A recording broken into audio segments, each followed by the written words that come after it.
So here we have a new engine I'm making a series about. This will be the first one. It's my 67 subterranean Briggs. The reason I'm calling that is because it looks like it spent a bunch of time underground or something. It's seized solid and seriously pitted and things. But the purpose of this video is to show the points. I know some people haven't been exposed to points on a Briggs since the newer engines all have the magnetron electronic ignition.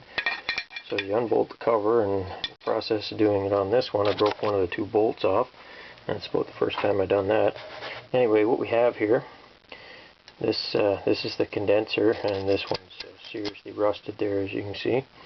And then the point arm, and in between the condenser and the points there's the points themselves. Moving the points arm up. I had a comment that one person there, this little arm is seized. Sorry, got a bit of a cold at the moment. Now, I'm not quite sure why that would be, but in any case, what I do is, first thing I do is file off the points. These ones actually don't look bad for how bad a shape the engine's in. Kind of surprised. The other thing to note is how the spring, little spring, it hooks in. It goes through there's a big hole and a small hole there, you see right there. It goes through the big one, and then the open end ends up in the small one. Sometimes it's easy to get mixed up with that.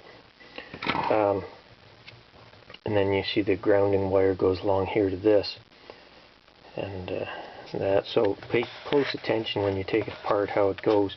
Now, for the points themselves to be stuck, I don't know, maybe they could be welded together. This one here was seriously rusted, and they moved okay.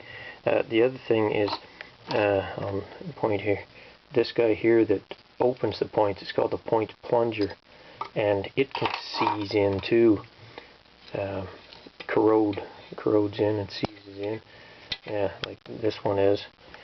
With needle nose or something, wiggle it. It's easy to destroy because I can't remember the name. I don't know if it's phenolic or what it is. It's almost like wood, but it has to move anyways because that's what opens the points up. And when you have it set up correctly, and let's see here, I'll grab a crankshaft. Should have 20 of them around, but good luck finding one when you want one. Here's one. The way the points work, see on your crankshaft here, there's a little flat that pushes on the points plunger. So, like 90-something% of the time, it's riding high, and then it comes along and it dips down into that point plunger, and that's when it allows the points to close. And then it goes back to, opens the point back up. But that's the firing point when it closes. So to adjust the points to their 20 thou gap, you needed anywhere but on that points plunger. So when you go to adjust them, you need to make sure it's set that way. But anyways, if it's seized up, I would make sure this points plunger here is moving. In this case it is, and it's seized up, so I'm in for a little bit of fun. But this arm should be free to move. Anyway, I'm gonna have to shut this vid down. It's getting too long here. But that's the basis of points. The most common problem with them is the points themselves get dirty. So I just take a small flat file and file them off. Sandpaper could work also, but they're usually pretty good. The condenser itself can die.